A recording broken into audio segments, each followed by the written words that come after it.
网络传闻大陆将停止 ECFA， 那么从明年1月1日起，对台关税将全面恢复。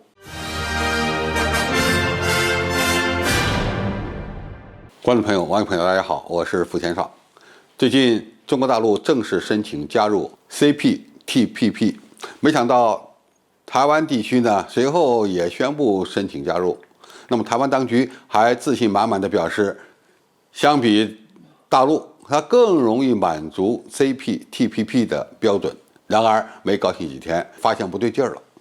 一旦两岸都申请加入 CPTPP 后呢，大陆就有可能终止海峡两岸经济合作框架协议，也就是停止单方面对台湾的让利。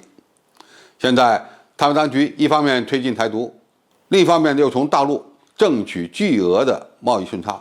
台湾对大陆的经济依赖度目前高达43%。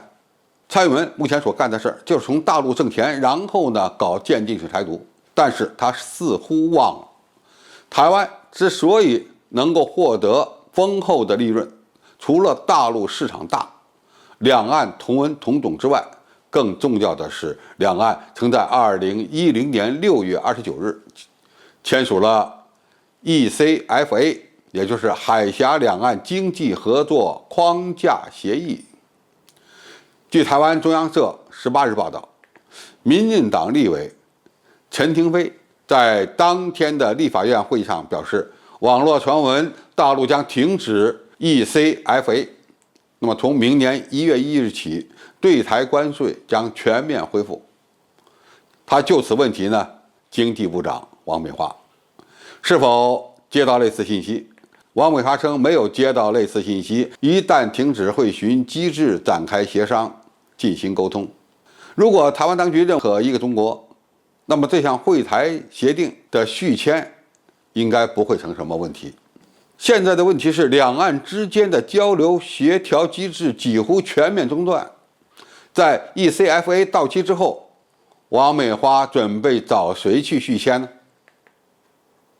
有分析认为，大陆一旦终止 ECFA， 虽然两岸还会继续开展贸易，但是台湾地区的产品就要恢复交关税了。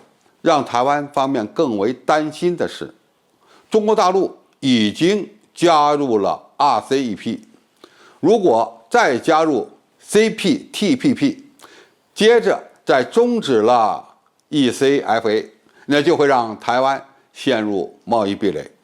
有台媒认为，中美两国有军事与经贸两个战场，台湾被美国安排在军事前线，但在攸关生存空间的经贸战场上却只能自食其力。如果台湾当局坚持一个中国，那么不管能不能加入其他区域性的经济组织，仅依赖大陆市场，它就能活得很好。现在就得看大陆的耐心了。如果不愿意与蔡当局协商，那必然会让台湾相关行业遭到沉重打击。那么中国大陆会终止 ECFA 吗？从两岸经济的长远发展的角度来看呢，完全可以终止。经贸关系本来就是应该是平等互利的，而不是大陆的单方面让利或者是利益输出。要知道，台湾禁止进口大陆的绝大多数农产品，而大陆仅因为病虫害的问题而停止进口台湾的几种水果，就遭到了蔡当局的恶意攻击。同样的事情，新西兰禁止进口台湾的水果，台湾当局就连个屁都不敢放一个。这就充分证明了，只敢对大陆发飙的毛病都是惯出来的。台湾当局不认可一个中国，大陆完全有理由终止 ECFA， 这对民进党当局绝对是一记重击。从长远看，中国大陆必然会加强与台湾地区之间的经济关系。